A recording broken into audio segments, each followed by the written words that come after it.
আজ আমি মাটি তৈরি করব। মাটি তৈরি করার জন্য কিন্তু যে কোনো মাটি মানে এঁটেল মাটিটাই ভালো, কিন্তু আমাদের এখানে যেহেতু এঁটেল মাটি পাওয়া যায় না, আমি জমির মাটি নর্মাল নিয়ে এসেছি।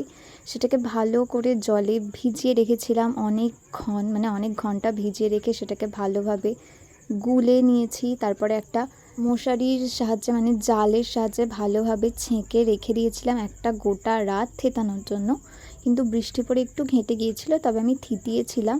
থেতানোর পর বেশ অনেকবার জলটা এরকমভাবে ফেলে দিতে হবে। এরকমভাবে ফেলে দেওয়ার পর তোমরা দেখবে খুব সুন্দর করে কিন্তু মাটিটা নরম আর সুন্দর তৈরি হয়ে গেছে। এবার এটাকে একটা খবরের কাগজে মেলে দিলেই, রোদে শুকিয়ে নিলেই কিন্তু রেডি হয়ে যাবে। নিচে একটা খবরের কাগজ আর উপরে একটা খবরের কাগজ দিয়ে খুব সুন্দর করে রোদে অনেক দিন শুকিয়ে নিয়েছি।